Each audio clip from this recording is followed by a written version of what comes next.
and gentlemen, with this very powerful episode of Fan Beyond, I'm your host, DJ Gove. Chris Davis. How are you, Mr. Davis? Doing well, sir. How about yourself? Not bad, not bad. It's balmy today. As you can tell, the beard's doing this. It's curling out. Mine got trimmed back for that very reason. Oh, mine was like the mustache of the guy from Figment. Yeah. It's a bit much out there. The next couple of days are going to be brutal. Summer is officially here. Summer's here, and that means summer movie season. Officially. Hey, lovely segue. Lovely segue. So, we're a couple movies deep. We talked last episode about, Michael and Mortal Kombat and Prada. We both saw Mando and Grogu. We were going to do that. I mean, we can go real quick. I mean, I liked it just fine. Yeah, I think it was fine. It wasn't supposed to be anything more than I think it was. People expected too much out of it, I believe. Yeah, no, I don't think, honestly, it didn't break any ground for me. I enjoyed it enough. Casual, quick hit. The kids loved it. The casuals loved it more. The kids loved it more. Yep. If you were looking for deep lore, don't. Nope. And that's not, and I don't think that was the point. But, no. But you want to see UFC hot? You're there. That was you're there. It was all about Grogu and the Azalians. That's it. Just like it was supposed to be. So in that case, make a good. It was a 2 hour and 10-minute Mando episode. Exactly what it was. Exactly. So no complaints. So no complaints. Not a lot. I mean, I had went into it with no expectations and no hopes. Unlike the main course today, which I went into with all the expectations and all the hopes. Yeah. We were lucky enough to be treated to an early press screening of Masters of the Universe. Thank you to our good friend Clep. Yeah, our friends over at WeWereChris.com. We're dragging our pale white asses. Allowing us to attend. Yes. So we went out and saw it. We probably should have went to New York instead of Boston because the cast was there and everything like that. But nonetheless, that's a hike. Yeah. At that point, just go to London and it's more fun. Fair enough. No, the cast came out to the AMC screening down there. Yeah, it was the Regal, the same one I went to Mortal Kombat, which also had the cast of Mortal Kombat there. So that's right. They've moved them south in Manhattan. Yeah. It's different. Congestion pricing avoidance and such. But yeah, so not a cheap trip anymore. Yes, correct. So anyway, this is the second live action attempt at doing a He-Man movie. First in 39 years. 39 years? Good Lord. The first one came out in 87, starring Dolph Lundgren. If you like, you can go on our YouTube channel. We have the drunken commentary track for that we did years ago. If you saw the first one, you know why it took almost 40 years for the second? Yes, correct. Yes, not good, did not make a lot of money. But there was, it's entertaining to go back and watch and tear apart. Especially when you know the story of how bad it was. It was doomed from the start kind of thing. Yeah, it's kind of the stuff of lore at this point. Exactly. But for me, I don't mind it because I saw it a little younger, so it's one of those the heartstrings kind of thing. Yeah, so it's like a lot of shit. It's a lot of this pop culture. When did you first digest it? That's the thing. You had to be in that window, and if it dropped for you when you were into this stuff, then you're going to be all about it. Exactly. But we both, at a young age, digested the Master of the Universe toy line and cartoon. Oh my God, it was church. Weekly at Spags. That's how my parents used to get me to keep my mouth shut when we went shopping. Was He-Man. You would get to get a new He-Man figure, and back then they were like $3. If even $5. that. They were cheap. Yeah. They were, this is a property that was literally created to sell toys. Yeah, so He-Man was it was the pioneer of the 80s. Hey, let's make a cartoon and sell kids plastic stuff, then dump cereal and bubble bath down their throats, basically. Yeah. He-Man was your original. It was your first license, Shrinky Dink and your Viewmasters and your Mr. Bubble, your Lunchboxes, your pens, your Pezzes, your Underoos. This didn't lead with the story. It led with the toys, and let's create a story around it to sell toys. They had characters drawn up. And they didn't even know they needed a cartoon or a comic book at the time. But why spend for a commercial when you can get people to buy ad time on your show? Exactly. And bless their heart, it was the best. He-Man, we talked about Adam West, Chris Reeves, was kind of like our intro to superheroes. For me, I blame He-Man for my love of plastic. Even more so than Star Wars, because I didn't have access to all of that. I see that. Yeah, you were a little younger. Yeah. So that first wave of Star Wars was definitely the gateway drug. Star Wars was on clearance by the time I was old enough to know I was buying toys. It's those things, you were chasing. You were buying the cereal. You were mailing in. You were trying to acquire those figures at any and all costs. Then we were all retards and blew them up in our backyards with the G.I. Joes and all that. And the handful of people that kept them on board are now retired. Yes. But He-Man was a close second. before anything, He-Man was, these are slightly larger, bulkier figures. It was like wrestling buddies, for God's sakes. Yeah. There were times where I didn't have a lot of them at Star Wars. So there were times where when after He-Man whooped Skeletor's ass, He-Man went and tooled up on Big John Studd. Yeah. It's like, this wasn't one where, like, never had a Grayskull when I was younger, never had any of those had a used things. one. Very much, you had a couple of the keys.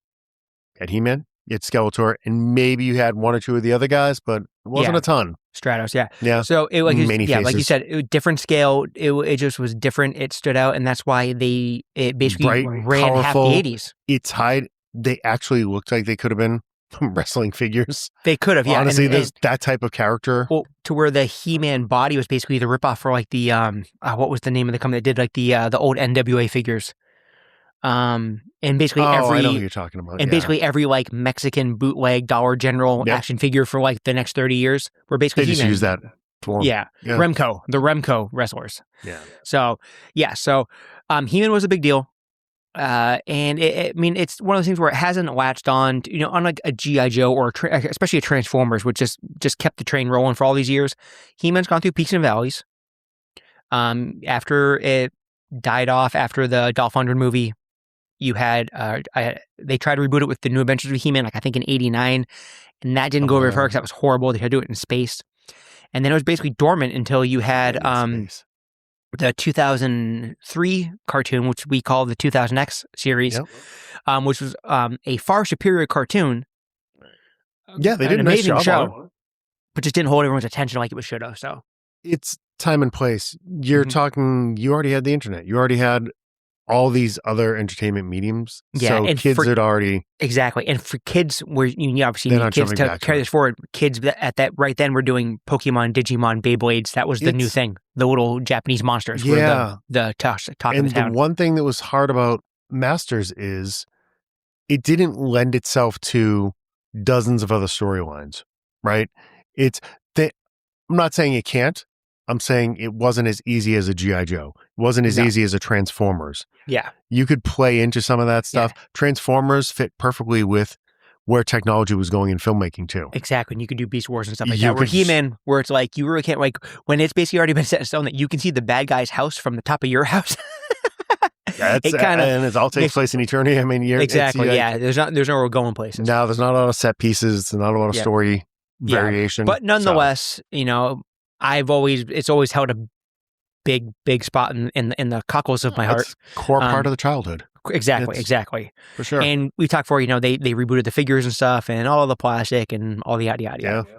And so obviously we talked about, we had a cartoon series not too long ago. Our favorite human did the Master Universe Revelations for Netflix. With a bunch of our other favorite humans writing episodes. A bunch of our favorite humans, yeah.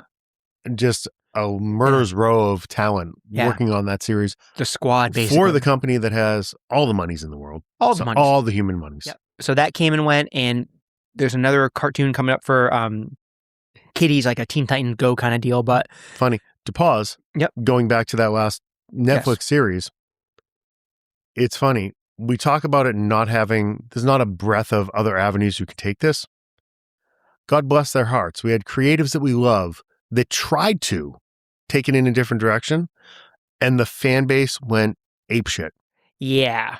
I want the same fucking story again. I want the same boring shit. Yeah, Just I know. Do the same thing. Personally, I really like the Revelation stuff. I did too. I went back and watched it again. Yeah, I think it's very good. It. It's visually beautiful. Some of the writing, and now because you know who some of the writers are, you like the voice that they're bringing to the product. Yeah, but I didn't understand the hate that. Yeah, no, and I found being in a lot of because a lot of the groups have popped up and stuff like that, and you get now that it was ramping back up to what we're about to talk, the movie we're about to talk about, you realize that a vast majority of these, and you're not gonna be the same thing. Like you remember things when you were a kid and you hold on to it, but at least I think I can pivot a little better than some people. Where people think if you look back at the Filmation cartoon from Master Universe is horrible. Yeah, it's not a good. It's a tough watch. It's nostalgic and you love the characters, which is fine. But the comics are better. Like in the cartoon was horrible. Yeah. So No, there were gaps. That's definitely something you look back on with the rose-colored glasses. 100%. Yeah, for sure. 100%. Like when you try to go watch it now, it's unwatchable. It doesn't hold up the way it's borderline keep unwatchable. It in your memory and be happy with what you saw. And exactly. But one person who did keep it in their memory, I think, is Travis Knight, who directed Bumblebee, which I think is the best Transformers movie. Bumblebee was excellent. By far. He crushed it. And he did Kubo and like the Seven Strings, whatever, which was a crazy cool like take on an animation movie. Nuts. Amazing movie. Absolutely nuts. And with Uncle Bezos' checkbook has given us a live action Masters of the Universe movie. You need one of the two. You need Amazon or a Netflix to bring something like this to life in this day and age. Yeah. And where, they didn't, they spent money on it, obviously. Not like, I don't think they spent all the monies, but they spent a lot of monies, right? That's an excellent question. That's one thing I usually look up and I never. I think it was like I didn't look. I think I heard $1.60 or $1.45 or something like that. $1.50, we'll call it.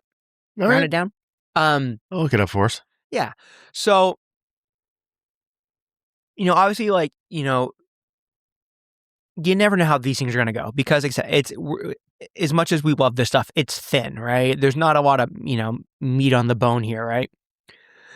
So we found, a couple years ago, our buddy Club, he went to CinemaCon and, he's like, yo, they're doing He-Man. Okay. I'm like, cool. Let me know what they show you. Well, they took their phones away so no one could take pictures and stuff like that. So no one knew for a while, but. Gotta love those yonder bags. Yep. As soon as he got out of there, he texted me, he's like, yo. He's like, they look like the toys. I'm like, what do you mean? He's like, they look like the toys. So one of the problems that we've always had, I think, with both any of the cartoons they've brought to life, and even before the Iron Man 1 days, even all the comics they brought to life. Yeah, for sure. God forbid you make it look at the fucking thing that you want people to remember in like, hey, we're going to try to get your money, but that thing you love, we're just going to make everyone put them in black jumpsuits or whatever. Agents of S.H.I.E.L.D. Yes, X-Men. Yeah, X-Men. G.I. Joe. I try to block that X-Men one. G.I. Joe. They didn't. G.I. Joe. The G.I. Joe guys never wore actual fatigues. It's. Yeah, now you get me. Except for Dusty. X-Men. But I did see the Wolverine gameplay trailer again today. So yes, they do it right. So you can definitely tell that the people that they chose to work on this movie, write it, direct it, all this stuff, they're toy fans because we joke for us like Trapjaw has a pink helmet and green face and blue skin, and. There is no artistic liberty with any of this shit. Oh, good Lord, no. They look like the toys you played with as a kid. 100%. Probably a little more like the 2003 versions, but that makes sense. Mossman looks like Mossman. Exactly. You're not playing with any of that stuff. Exactly. And as we get into this, we're going to try to stay as spoiler free as possible. We're not going to mention like certain plot points, but we will hit on like the characters that show up and some of the beats and stuff like that, etc. So this movie is, you were sitting next to me. I was bouncing around like a friggin' retard the whole time. Can you see that word? Taking it back. I guess you're fine. Like a dope the whole time. Yeah, the man in the middle was definitely the most excited. Klepp and I were probably a little more reserved. I needed it. I needed a good 2 hours. Yeah, you were a little kid. I was leaning forward in the seat. It's the entire time. They handed us plastic swords and action figures as we walked in. We got toys on the way in. This was Chris's. They gave Chris a battle cat. And a battle cat. My sword is down by the theater. Yep. I asked for a Skeletor. I begged for a Skeletor instead of a battle cat. Oh, I forgot I had Skeletor on the wall over there too. Oh yeah. Yeah. There you go. There you go. So going into this, like I said, I had high hopes. I know we talked before that. This was the one we were looking forward to. Looking forward to it. You had higher hopes than me. I was going in with very little expectations, just knowing the source material, right? It's a tough needle to thread. And I think I went in with very specific wants. Mm-hmm. Mainly just, I don't need to see something groundbreaking here. Just don't fuck up the old characters. Yeah, and I think I was so I was cautiously optimistic. Yeah, so I was too, but I also had very much, like most things in life, I had lower standards than you. We talked about it, I was just happy that it looks like they at least tried. They weren't trying to, hey, we're going to take that thing you like and morph it into what we want it to be for advertisers and shit. If I can say anything, they took it seriously as hell. I mean, they were true to the characters. They weren't trying to make it anything that it wasn't. I have thoughts on some of the stuff, but in terms of how these characters look, the set pieces they were in, everything, it was pitch perfect. Yeah, they took it so seriously. They didn't take themselves too seriously. If that makes sense. Yes. In some spots, maybe a little overboard. Because this is not a serious story arc, no, right? And now that I know what the budget was, the estimates are between 170 and 200 million production, pre-marketing. That's a $400 million nut you need to clear to break even, assuming that Bezos does math like the rest of them. Probably not. He already bought and he has the IP, right? He's already licensed that. So that's the biggest thing there. Although... Or could that be part of the production budget, maybe? Did they do that? Possibly. But that buys him 15, it 20 might years. not be as much as we think for the IP. No, probably because not. this opens it up for Mattel to sell more toys. Which they are. They're going to sell you a brand new Battle Cat. There's end caps at Target right now. The lovely gentleman that's playing He-Man right on it. Yeah. I mean, they're not screwing around. We're back to the good old days where they can actually use the images from the people that were in the movie, which is why this was 2 years ago. Yeah. Because they had plenty of time to mold plastic. Exactly. So let's go into a couple of the things that we were hoping for and whether we got them, we'll just say, and some of the things that worked for us. Okay. Like the good. Let's go over the good. The good for me, visually just striking. The 100%. Costumes looked pitch perfect on all of them. I still can't believe they actually did that. I have zero complaints. Grayskull looked badass. So good. Eternia looked like Eternia. We had the Eternia tower, the one that no one could afford. Like the towers were there with the monorail, like the ski lift going around. Did some kids actually get to have that? The rumor is yes. Good Lord. I know. There was one prick who's like his dad was like a CEO and he had that and the flag and I hate him. So they're the same ones that had all the giant Star Wars. So it's like my biggest Star Wars was like the Ewok Village. Like I had to wait until after Jedi. Yeah, no, it was kid. And it was like, complete cocksucker. Yeah. But nonetheless, it looked immaculate. And even the stuff that they didn't copy directly, like, the Prince Adam gear, we'll say in the beginning, they just homage it with the pink button up and stuff like that, Yeah, they gave those little notes of what it was, but you get payoff later. Other thing, I would say the casting was impeccable. And for a reason, and I'm actually going to throw all the credit to you here, I hadn't really thought about it. There was no stunt casting in this. You had Ildris, which, okay, we wanted one person that could act in the middle of the whole thing. You know what I'm saying? Yeah. Like you had somebody that could do it. And he wanted in. That's why you had him. You didn't go hunting him down. He wanted in. He looked like he was having fun. I'm sure he got paid out of that production budget. He's getting 15 or something just to play Duncan.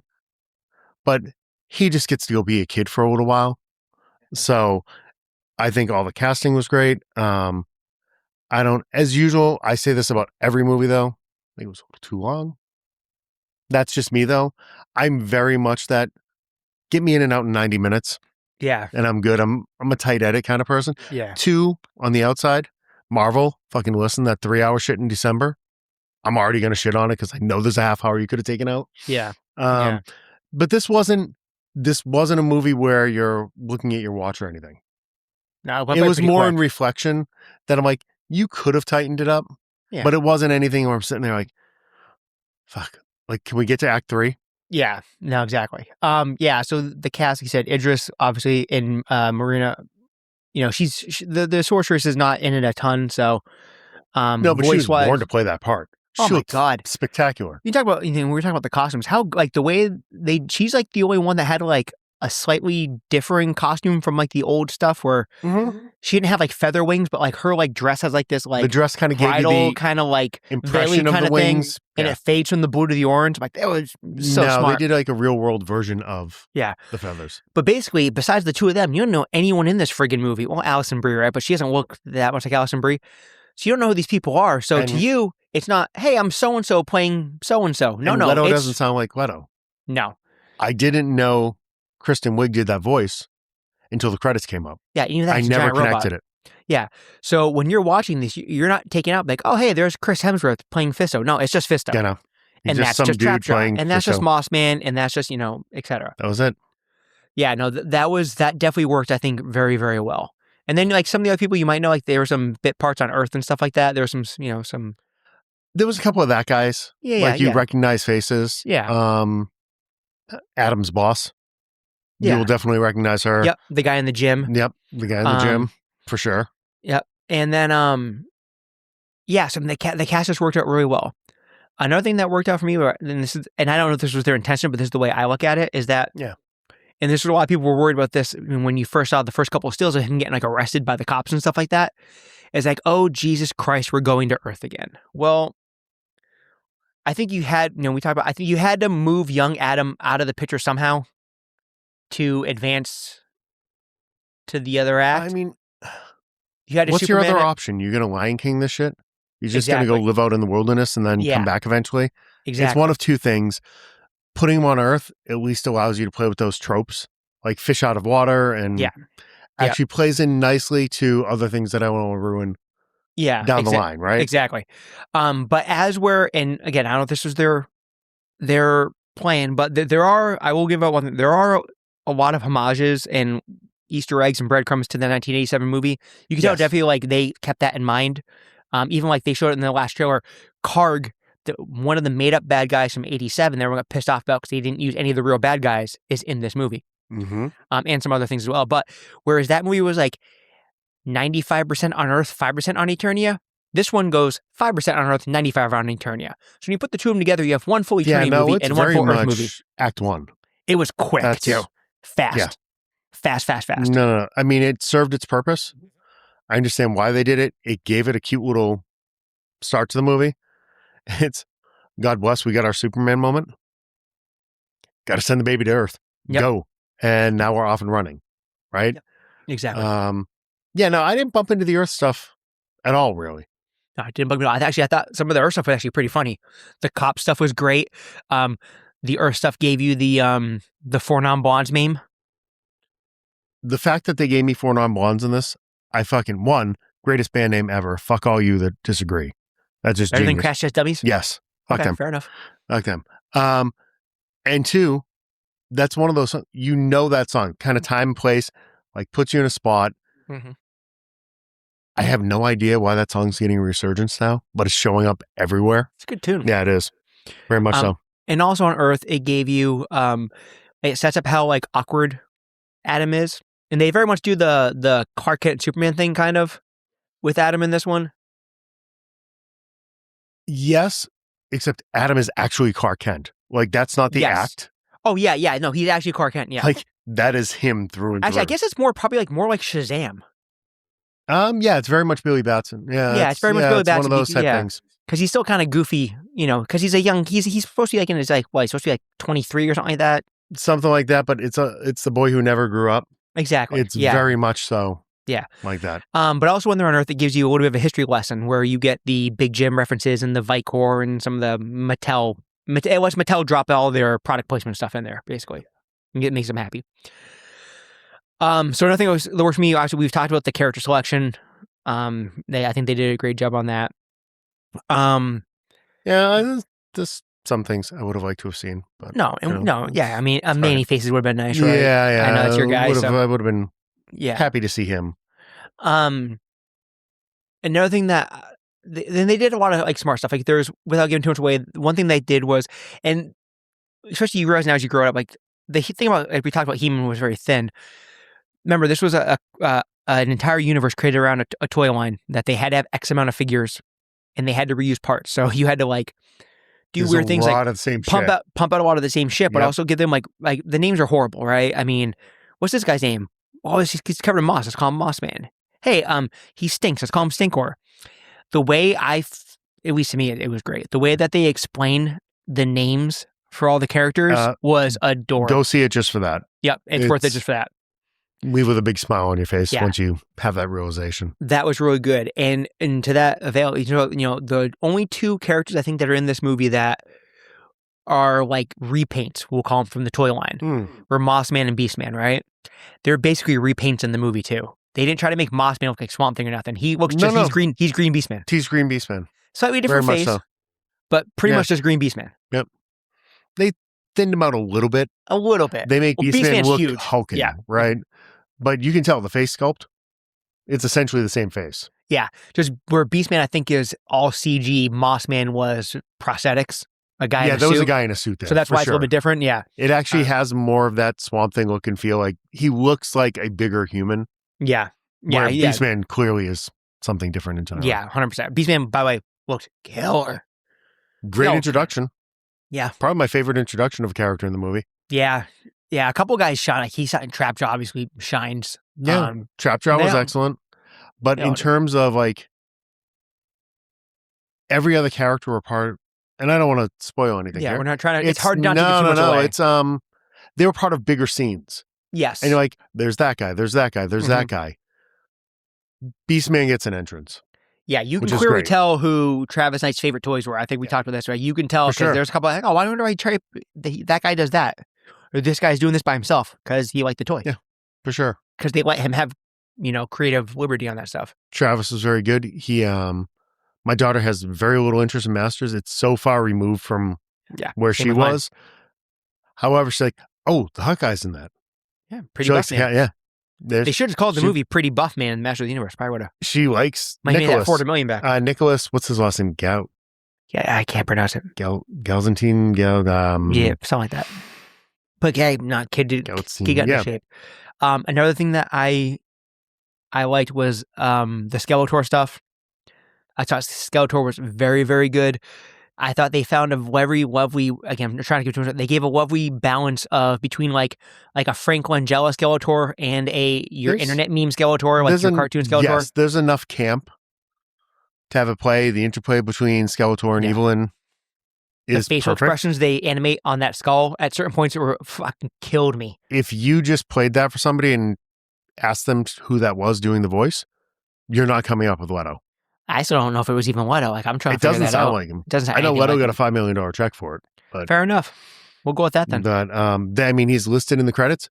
Doesn't sound like Leto at all. No, not at all. Not even a tiny bit. Yeah, no. There's it just worked. It was really good, man. It was a fun 2 hours. It was, and it's a straight popcorn movie. Like you don't go in there expecting like this is not Shawshank. It wasn't supposed to be. This was supposed to be. Again, this thing knew its place. And it just tried to... It's playing to a certain audience. It's playing to people our age who grew up with those toys. Yep, and hopefully the children they bring to it to move this thing forward, right? And get another gen going. If you can sell a few more tchotchkes, great. But exactly. I don't... And, spoilers. Somebody may show up. Well, you saw Cringer in the trailer. You see Cringer in the trailer. But somehow we're selling a Battle Cat toy with armor. With new He-Man on said Battle Cat. Yeah. Battle Cat. Yeah, no, so I'm trying to think what's something it's hard to go over all the things we like without getting too deep. But so it looks great. I think it paces well. I think it does. The breadcrumbs are all great. All like the little Easter eggs are great. If you're a fan of the material at all, you're gonna adore the movie. Yeah. Right. Klepp and myself had smaller knits but that's really all it is. Yeah, you're splitting an atom with a lot of stuff too. There's some of it. It's like, okay, third time, really? No, we didn't have to. Yeah, like you could have trimmed some of the dialogue is weak, right? And even though I think some of it was on purpose, some of it was just, I'll give you the first one. Exactly. Second one, it's like, all right. Third one, it's like, cringe. Yeah. Okay. Yeah.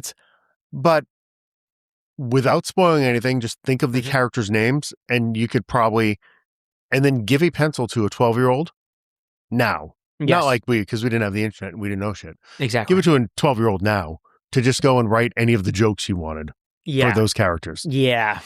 And we're done. These kids grew up on Euphoria, for Christ's sakes. What are they going to do with somebody named Fisto? Yeah, exactly. Yeah. Well, they actually know what it means at 7 years old. There you go. So, yeah, there was some of that. I don't know if they had to. It's almost a play to the adults, but you really didn't need to. The adults were there already because they like the material, right? Yeah. I'm not sure who that was for.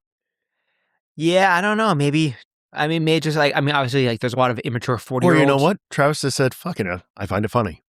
So It made me giggle. It very well could be that because it seems like a lot of it was just like, fuck it, I'm doing it. And didn't there wasn't. Yeah, there were a few things like, yeah, wow, those like no need for that, but okay. Yeah, sure. This was not like a Snyderverse situation where there was like a bunch of old men in suits like, nope, do this and make this, and you can't do that. It seems like he just did what the fuck he wanted. No, they gave it to him. And that's what works. You can't Mattel's happy because you're going to sell more toys. Amazon wants it. They got the IP and they want it to drive subscriptions. Mm-hmm. As long as they can come somewhat close, they're not going to. No, if they're 200 million, you're not pulling in 350 to 5 to maybe worldwide they might get 350. Maybe. He-Man's real big like in Germany. It's real big in Indonesia. It's real big in like a lot of those like Pan-Asian countries. It is. So maybe. I see where I know where all the toys sell out. 350 to 5 is a big number these days. It is. No, it's really like big. Michael did 7 and people lost their goddamn mind. Oh yeah, yeah. Well, also real big in the Asian countries. I don't know what Prada is, but you saw a fucking Star War. Yeah. Drop off a cliff after a month. So I'm hoping it does well. Yeah. I'm hoping Bezos doesn't give a shit or needs a tax write-off so he can give us another one. I mean, really want the sequel? They've already greenlit the second script rewrite. And there is some stuff that they're already looking at doing. So I think the second one's happening. I'd be happy. Tracking. I've had enough of these things just die once it comes time to start writing checks. So I'm cautiously optimistic. I'm just hopeful that there's enough there to do it again. It's all mad money. It's just do it again. It's not even movie math. It's monopoly money at this point in time. It is. The old rules don't apply. Yeah. It's like I laughed because just a slight tangent. We were talking about DC. The last Supergirl trailer dropped today. Okay. That ends with buy tickets now because tickets went on sale this afternoon. I don't know who's going to tell them. People don't buy tickets early anymore. It doesn't work that way anymore. No. Doomsday, though, people will buy Doomsday tickets because they still think it's going to be as good as anyone. I'm going to go on record now as predicting those showings aren't going to sell out. It's not going to be like when you were going to see Endgame or anything. No, whatever like the first showings. Whatever like the first like fan screening thing is where they give away the lanyard, that one will. Great. They'll do that. Yeah. Yeah. I can't imagine they're going to go back and do the marathon again. Who the hell's got 2 days of their life to... Avengers Endgame comes back out in theaters in September. That's okay. I'm talking like when AMC was doing like, we're going to watch them all in order, kids. Oh, yeah. Let's go. Fuck that. I ain't doing that shit. No. They have to release Endgame. Yeah. Because they changed the story. Yeah. They modified it. So they went back and refilmed. That's true. Yeah. So the Russos needed to retcon some stuff like, hey, we're missing some connective tissue here. Yeah. So there's a couple more things. Like I really like Duncan's whole like arc, the way they did that. God. Obviously it worked because it was Idris. Honestly, he is probably, as much as I like some of the villains, Duncan's kind of the backbone of the whole thing. He's your connective tissue. Yes. Tying all these pieces together. He's the old man watching all the kids, basically. Taking care of all the kids. He's your Obi-Wan. Yeah. Except we don't have to see him die. Luther 1 Kenobi. Yeah, there you go. Luther 1 Kenobi. Very much so. Yeah. So that worked real well. Like I said, the villain stuff works real well. And then just obviously like just the variety of stuff that they turned into real life works for me. Yeah, no, I like that they gave every character their moment. Yeah, pretty much every... Even some of the bit players, you may only get like 15, 20 seconds, but it's like you don't know who this person is. So it's not like you were saying, it's not like Helmsworth is playing whatever. So we have to give him screen time. No, it's they gave the character screen time. There goes Ram Man. So you could see Ram Man. You could see doing, hey, where does the legs go? Oh, he does the Ram Man thing. He does Mechaneck. Mechaneck was amazing. Yeah. And you got to see a couple scenes with Mechaneck like, oh shit, it looks like the cartoon. That's cool. Like the cartoon. So yeah. That was... And all the fight scenes were excellent. The movie made me smile. If there's any little nit, you could have tweaked it out. I just didn't know who that was for, right? You could have played it like white bread baby face, like He-Man, like paint by numbers. People would have your Skeletor pieces would have still been enough. Mm-hmm. It was just some of those, it was always in the in-between, which is probably where, the more I'm thinking about it, the pieces I probably would have trimmed were around those same, like we didn't need that piece of dialogue. Yeah. Like I could have trimmed like 10 minutes, 15 minutes just by tightening it up. Go from action sequence to action sequence to action sequence. But it doesn't, I don't think it hurts the movie. I don't think somebody going in fresh is going to. Yeah, and I think there's enough there where if you're not a huge Masters person, you can still, it's still a good popcorn flick, right? Yeah. If you are a Masters person, you should love it. If you call yourself a Masters person and you want to rip it apart on the internet, then you really are just I can't imagine. You really just should go swallow a fucking gun because you're a miserable human being. But I can't imagine anybody that likes the source material not liking this movie. I could see them having some of the same thoughts I did. Yeah, which is fine. That's little stuff. And our friend Klepp said it perfectly. It's always hard when you're watching with a group, and depending on who you're in that room with, it influences how you like certain things in that particular movie, right? For sure. No, like I said, I'm real excited to see what the 8-year-old nephew thinks of it. Yeah. I'll be interested to see, like, you know, what your daughter thinks of it.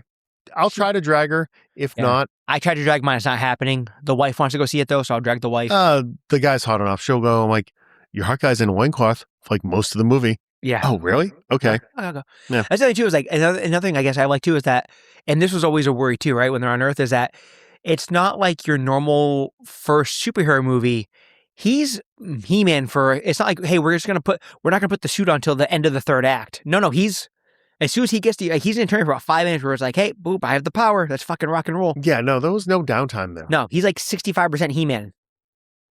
Yeah, I'd say that's probably a good estimate. Yeah. Yeah, so at least 2/3 of this movie, he's in the actual suit. Yeah, which again, it's just, that's the effort part, because nothing drives me nuts more than like some shit like that where it's like, you don't put the, or like, Smallville, you don't put the suit on until the credits of the last episode of the 10th season and you don't even see the guy in the costume, that kind of shit. No flights, no tights.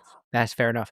But yeah, so again, it comes out this Friday. Well, this is, we hopefully I get they have screenings tomorrow, probably Thursday night. They start the AMC start Wednesday night. Okay. The 3rd. So nice. What is your overall score out of 10, Mr. Davis? I tend to be a tough judge on these things. I'm going to say you're a tough nut. 7.5. Okay. 9 out of 10, no notes. Yeah. I'll say 7.5. Yeah. I mean, but for me, a high watermark, like a 10 is really a 9. Yeah. I need an out-of-body experience to get to a 10. For me, I kind of go like, it's like the Portnoy scale, right? Like 9 out of 10, that's like my Detroit scale. That's probably why I have the 7.5 in my head, because Portnoy was just back in town and Newton Square. Did Newton Square Pizza, 7.5. The same thing where it's like, it's 7.5 is good. Yeah, I'm not judging it up against like, You use the words. It's not Shawshank. Exactly. So if we're using it on a Shawshank scale, Shawshank being 10, yeah, or like Wick 1 or something like that, it's somewhere below that. But 7.5, I can watch the shit out of. Oh yeah, and I haven't been, and like I said, I needed a good time. But I haven't been that happy watching a movie in a long time. It was a good time. It was a really good time. Dude, here, even with my little nits and everything, my new plastic sword got put down the back of my sweatshirt. It did. Carrying it like He-Man out of the movie theater. So, we even talk about the swords. And on top of giving us little plastic swords, they actually had one of the like dozen stunt swords from production there for us to take pictures with. So that was kind of cool. You get to actually hold this. That was very cool. That was neat too. So yeah, no. My daughter was very polite when I showed her the picture. But yeah, no, it's a good time. If you had the stuff when you were a kid, if you know someone that did, if you have little kids, just go take them. Like it's a good time. It's fun. You're not getting these type of movies that much anymore, right? And it's one of those things where it's worth seeing in a theater. Like the sound is really good and the see it on a big screen. It's visually striking.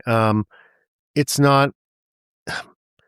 This is them making a movie of one of our toys that's still our toys. It's not, how are we going to take G.I. Joe and turn it into this franchise action series, right? And we'll shoehorn Channing Tatum in there, and we need to bring The Rock in to keep it going. That's not this. Yeah. This is the star of this are the characters. Exactly.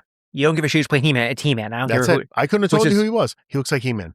Exactly. Which is why I'm glad they didn't use like someone well-known. He was buff.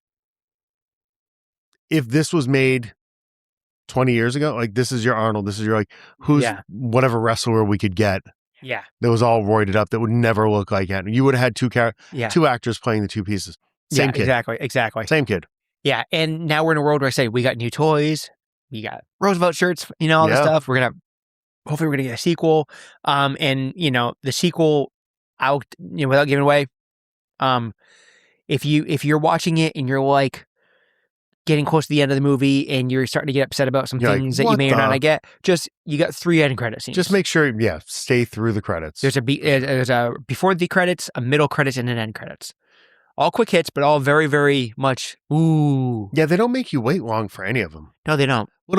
Before we wrap this up, of course. Little shout out to the Brian May of it all that was throughout this soundtrack.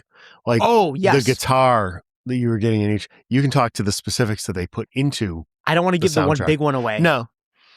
But the soundtrack is amazing. Slaps. I mean, there's my 10 of 10. No notes. The music in it was perfect. It was great. Setting the mood for each scene. Anytime you're bringing Brian May in as like a musical director, even at his age, guy still plays his ass Brian off. May is the lead guitarist. The guy who wrote all the Queen songs. So yep. So the music works well. It works better in the movie than it did when I listened to it beforehand. So yeah, for sure. Yeah. So again, we love Master of the Universe. I'm going to see it again. Definitely. Yeah, definitely. Completely recommending this movie. Go out, see it. It's worth seeing on the biggest screen you can see. Yeah. Don't wait for home. Go buy a big sword cup or a Castle Grayskull set popcorn bucket. I still want to see one of those in person. Klep says it's so small. It's pretty big. Is it? It looked big on the person's I think lap. he was thinking it was like he wanted to be, I think, the size of the toy. It's not. But yeah, they have them down the street at your house. Oh, no shit. I saw them. Yeah, they have that. How much are they selling them for? That one's $63, but it comes with a large popcorn and a large drink. They give you a Castle Grayskull where one of the towers is your drink cup. Yep. There's a spot for the popcorn in the middle, like the entire center of the castle. And then you open the drawbridge, you open the mouth, and that's where the candy dispenser is? Yep. See, that's a 10 of 10. That's no notes there. That's perfect. Yeah. And they have a Skeletor's throne with He-Man walks up the stairs, but it holds popcorn and it lights up and plays noises and stuff. That's crazy. So, see, now I can get my head around the Castle Grayskull. Klep had this massive sword that you're supposed to drink out of. The only problem is, in all these theaters now, you have freestyle machines that you can't fill the fucking sword from. Yeah, you need a paper cup to pour it into it. Do you need a cup to... Are you bringing your own little hose to... I mean, I was going to bring it home and drink booze out of it. Yeah, that's fine, but you can't, you're not doing it in the theater. That's... Leave it in the plastic. Your Regal's box gets sent to the other Regal. By accident or something like that, so... I need to pop in just to see it. Yeah. So, I almost bought the big set. I was like, I don't need more plastic crap, for that price. So that's a big deal. Yeah. But yeah, it was like, it's $60, but drinking a popcorn's $20. So you know what? I'll probably pop in next week to see how many are on Impulse Row and when they start. Yeah. So I know because I saw the boxes. The throne, they had 8 of them. The castle, they had 12 of them. Okay. That's a small. Your theater's a smaller. Yeah, setup, there's not a lot of volume in that Regal anymore, unfortunately. Yeah. Correct. So, but yeah. So again, we absolutely loved it. I'm very excited to see it again. Recommend it enough. Yep. For sure. And again, already 7 movie seasons, basically 3. So 3 weeks in, and I've already seen 3 just movies I absolutely adored, which hasn't happened in a lot of years. I loved Mando. I love Mortal Kombat. I love this. I liked Mando. I love this.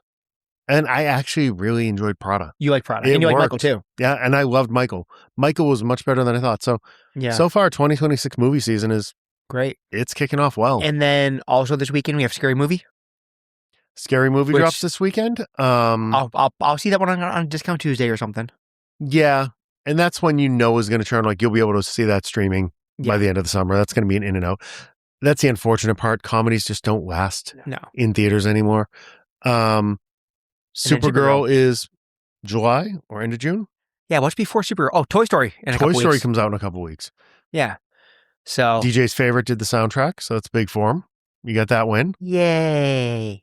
You bought all 3 collector's CDs? I did not. I did not buy. No, it's off to a good start. I'm hoping that we start to see some traction. What does Coyote and Acme come out? That was saved from...